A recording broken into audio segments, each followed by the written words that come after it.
साम्राज्य न्यूज, सामान्यांचा असामान्य आवाज। सुनील तटकरे पडणार ही काळ्या दगडावरची रेघ। आमदार भाई जयंत पाटील। अनंत गीतेचा विजयाचा मार्ग मोकळा। सुनील तटकरे यांना पाडणारच आणि ते पडणारच ही काळ्या दगडावरची रेघ असून अनंत गीतेच्या प्रचारार्थ शेका पक्ष प्रचारात स्वतःहून भाग घेणार। मला या ठिकाणी कळलं, परवा या ठिकाणी आमच्यातले काही लोक जमले त्या दुसऱ्या दिवशी सकाळी मी इथल्या कार्यकर्त्यांना सांगितलं, आज मुरुड शहरामध्ये सगळं लालीलाल करण्याचं काम त्यांनी केलं।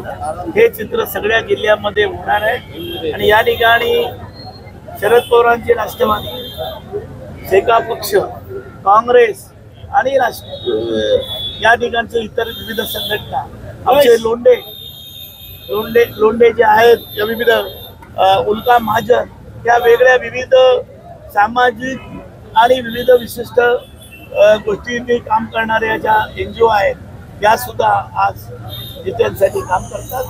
आणि याच्या ठिकाणी मी आज भाषणामध्ये बोललो, मला 77ची आठवण होते की रोज एक आज भाजपकडनं खासदार मिळण्याची सुरुवात देशामध्ये सुरू झाली आणि ती सुरुवात या पद्धतीनेच राहिली।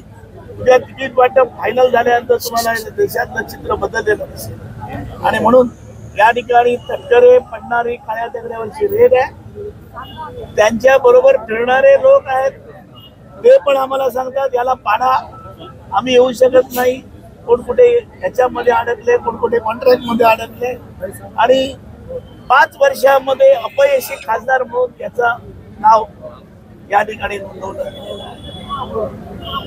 इथे साहेबांनी काम कमी केलं असेल, पण त्यांनी संपर्क या जिल्ह्यामध्ये ठेवला आणि विशिष्ट गोष्ट म्हणजे त्यांच्या अंगावर कुठलाही डाग नाही, हे त्यांचं भांडवल मोठ्या प्रमाणात आहे। काम करतील, कमी करतील, परंतु या ठिकाणी त्यांनी जी कामं केली केंद्र सरकारच्या बाबतीमध्ये ती होती, पण त्यांनी संपर्क ठेवला नाही। हाच आमचा खरा राग होता आमच्या बरोबर।